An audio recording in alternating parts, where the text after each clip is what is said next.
ನೀವು job change ಮಾಡ್ತಿದ್ದೀರಾ? ಇರುವ ಕೆಲಸ ಬಿಟ್ಟು ಮತ್ತೊಂದು ಕೆಲಸಕ್ಕೆ ಸೇರೋ ಯೋಚನೆ ಮಾಡ್ತಿದ್ದೀರಾ? ಕೆಲಸ ಬದಲಾವಣೆಗೂ ಮುನ್ನ ಕೇಳಿಕೊಳ್ಳಲೇಬೇಕಾದಂಥ ಪ್ರಶ್ನೆಗಳೇನು ಅನ್ನೋದು ನಿಮಗೆ ಗೊತ್ತಿದೆಯಾ? ಇರುವ ಉದ್ಯೋಗ ತೊರೆದು ಮತ್ತೊಂದೆರಡೆ ಹೊರಳುವ ಮುನ್ನ ಈ ವಿಚಾರಗಳು ಗೊತ್ತಿರಲಿ. ಹಿಂದೊಂದು ಕಾಲವಿತ್ತು. ಕೆಲಸಕ್ಕೆ ಸೇರಿದ ಮೇಲೆ ನಿವೃತ್ತಿ ಆಗುವ ತನಕ ಒಂದೇ ಸಂಸ್ಥೆಯಲ್ಲಿ ಕೆಲಸ ಮಾಡೋದು ಸಹಜ, ಸಾಮಾನ್ಯವಾಗಿತ್ತು. ಕೆಲಸ ಬಿಡೋದು, ಸಂಸ್ಥೆಯನ್ನ ಬಿಡೋದು ಭಾವನಾತ್ಮಕ ನಿರ್ಧಾರವಾಗಿತ್ತು.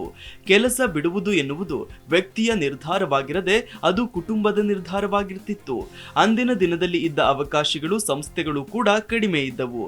ಕಾಲ 2ರಿಂದ 3 ದಶಕದಲ್ಲಿ ಪೂರ್ಣ ಬದಲಾಗಿ ಹೋಗಿದೆ.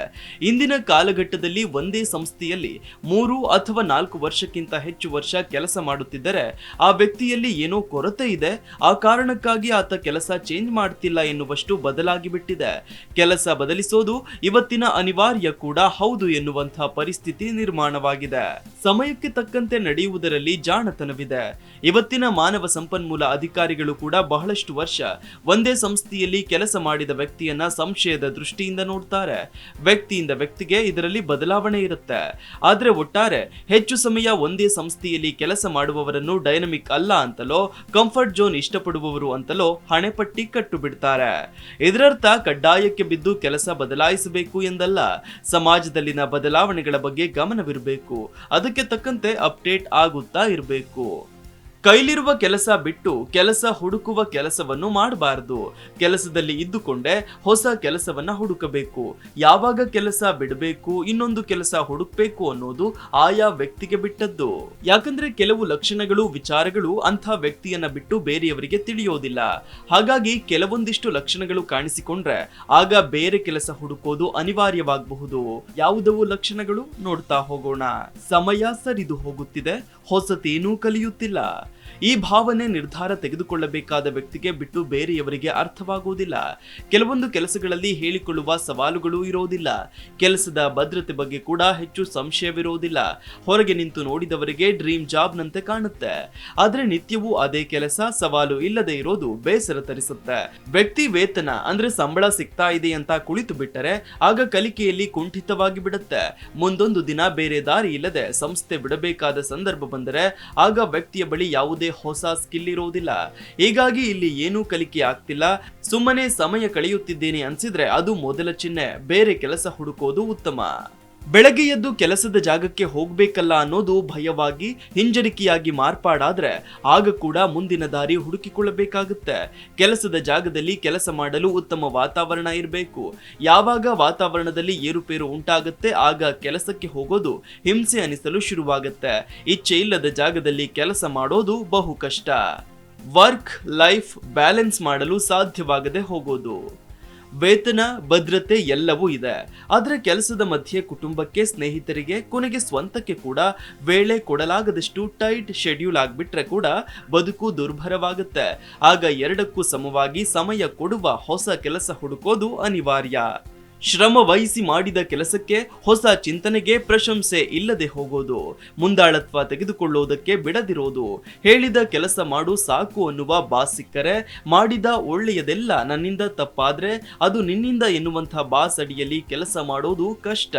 ಸಮಕಾಲೀನರು ಇದೇ ವಲಯದಲ್ಲಿ ಇದಕ್ಕಿಂತ ಹೆಚ್ಚು ಹಣವನ್ನು ಸಂಪಾದಿಸುತ್ತಾ ಇರೋದು ಕಂಡು ಬಂದಾಗ, ಇರುವ ಸಂಸ್ಥೆ ಮಾರುಕಟ್ಟೆಯಲ್ಲಿ ಇರುವುದಕ್ಕಿಂತ ಕಡಿಮೆ ವೇತನ ಕೊಡುತ್ತಿದೆ ಎಂದಾಗ ಕೆಲಸ ಬದಲಿಸಬಹುದು.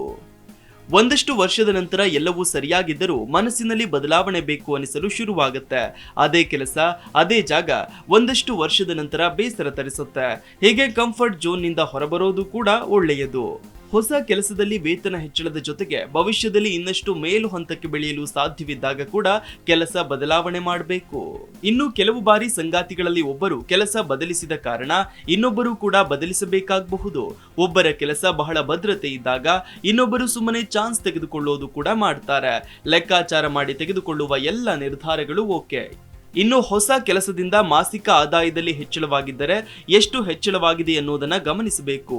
ಹಿಂದಿನ ಸಂಸ್ಥೆಗೆ ಹೋಗಿ ಬರಲು ಬೇಕಾಗುತ್ತಿದ್ದ ಸಮಯಕ್ಕೂ ಹೊಸ ಸಂಸ್ಥೆಗೂ ಹೋಗಿ ಬರಲು ಬೇಕಾಗುವ ಸಮಯಕ್ಕೂ ಬದಲಾವಣೆ ಅಂದ್ರೆ ಹೆಚ್ಚಳವಾಗಿದೆಯೇ ಅಥವಾ ಕಡಿಮೆಯಾಗಿದೆಯೇ ಅನ್ನೋದನ್ನು ಕೂಡ ಲೆಕ್ಕಕ್ಕೆ ತೆಗೆದುಕೊಳ್ಳಬೇಕು. ವೃತ್ತಿಯಲ್ಲಿ ತೃಪ್ತಿ ಎನ್ನುವುದಕ್ಕೆ ಎಲ್ಲಕ್ಕಿಂತಲೂ ಪ್ರಥಮ ಸ್ಥಾನ. ಹೊಸ ಕೆಲಸ ಆ ತೃಪ್ತಿಯನ್ನು, ಸ್ಯಾಟಿಸ್ಫ್ಯಾಕ್ಷನ್ ನೀಡುತ್ತಿದೆಯೇ ಅನ್ನೋದನ್ನ ಗಮನಿಸಬೇಕು. ಹೊಸ ಜಾಗದಲ್ಲಿ ಕಲಿಕೆಗೆ ಅಡ್ವಾನ್ಸ್ಡ್ ಸರ್ಟಿಫಿಕೇಶನ್ ಮಾಡಿಕೊಳ್ಳಲು ಅವಕಾಶ ಕಲ್ಪಿಸಲಾಗುತ್ತಿದೆಯೇ ಅನ್ನೋದು ಕೂಡ ಮುಖ್ಯವಾಗುತ್ತೆ. ಕೆಲಸ ಬದಲಾವಣೆ ಅನ್ನೋದು ಇವತ್ತಿಗೆ ದೊಡ್ಡ ವಿಷಯವಾಗಿ ಉಳಿದಿಲ್ಲ. ಎಲ್ಲವೂ ಸರಿಯಿದ್ದು ಕೂಡ ಇವತ್ತಿನ ಪೀಳಿಗೆಯ ಜನ ಕೆಲಸ ಬದಲಾಯಿಸ್ತಾರೆ. 6 ತಿಂಗಳು, ವರ್ಷ ಬ್ರೇಕ್ ತೆಗೆದುಕೊಳ್ತಾರೆ. ಅವರು ಬದುಕನ್ನು ನೋಡುವ ರೀತಿ ಪೂರ್ಣ ಬದಲಾಗಿದೆ. ಯಾವುದು ಮಹಾಪರಾಧ ಎಂದುಕೊಂಡಿದೆವೋ ಅದು ಕೂಡ ಈಗ ಸಾಮಾನ್ಯವಾಗಿದೆ. ಕೆಲಸ ಬಿಡೋದು, ಬದಲಿಸೋದು ಇವತ್ತು ಅಪರಾಧವಲ್ಲ, ಅದು ವೈಯಕ್ತಿಕ ನಿರ್ಧಾರ ಎನ್ನುವ ಮಟ್ಟಕ್ಕೆ ಬದಲಾಗಿದೆ. ಇನ್ನು ಎಲ್ಲಕ್ಕಿಂತಲೂ ಮುಖ್ಯವಾಗಿ ಮಾಡುವ ಕೆಲಸವನ್ನ ಪ್ರೀತಿಸು, ಸಂಸ್ಥೆಯನ್ನಲ್ಲ ಎನ್ನುವ ಮಾತು ಇವತ್ತಿನ ದಿನಗಳಲ್ಲಿ ಹೆಚ್ಚು ಜನಪ್ರಿಯವಾಗಿದೆ. ಅದರ ಜೊತೆಗೆ ಇನ್ನೊಂದು ಪ್ರಮುಖ ಅಂಶವನ್ನು ಕೂಡ ಸೇರಿಸಬೇಕು. ಯಾವುದೇ ಕಾರಣಕ್ಕೂ ಕೆಲಸ ಮಾಡಿ ಹೊರಬಂದ ಸಂಸ್ಥೆಯ ಬಗ್ಗೆ ಹಗುರವಾದ ಮಾತುಗಳನ್ನು ಆಡುವುದು ಬೇಡ. ಇದ್ದಷ್ಟು ದಿನ ಕೆಲಸದ ಜೊತೆಗೆ ಸಂಸ್ಥೆಯನ್ನು ಕೂಡ ಪ್ರೀತಿಸಬೇಕು, ಅದರಲ್ಲಿ ತಪ್ಪಿಲ್ಲ. ಸಂಸ್ಥೆ ಹೇಗೆ ಲಾಭ ನಷ್ಟ ನೋಡಿಕೊಳ್ಳುತ್ತೋ ಹಾಗೆ ವೈಯಕ್ತಿಕ ಲಾಭ ನಷ್ಟ ನೋಡಿಕೊಳ್ಳೋದು ಕೂಡ ಕೆಲಸಗಾರರ ತಪ್ಪಲ್ಲ. ಆತುರದಲ್ಲಿ ಬದಲಾವಣೆ ಬೇಕು ಅಂತ ನಿರ್ಧಾರ ತೆಗೆದುಕೊಳ್ಳೋದು ಬೆಂಕಿಯಿಂದ ಬಾಣಲೆಗೆ ಬಿದ್ದ ಹಾಗೆ ಎನ್ನುವ ಸರಳ ತತ್ವ ನೆನಪಿರಲಿ. Desk bureau, G Kannada news. G Kannada news ಈಗ ನಿಮ್ಮ ಮನೆಯಲ್ಲೇ ನೋಡಿ. ಎಲ್ಲ ಕೇಬಲ್ಗಳಲ್ಲಿ ಈಗ ಲಭ್ಯ.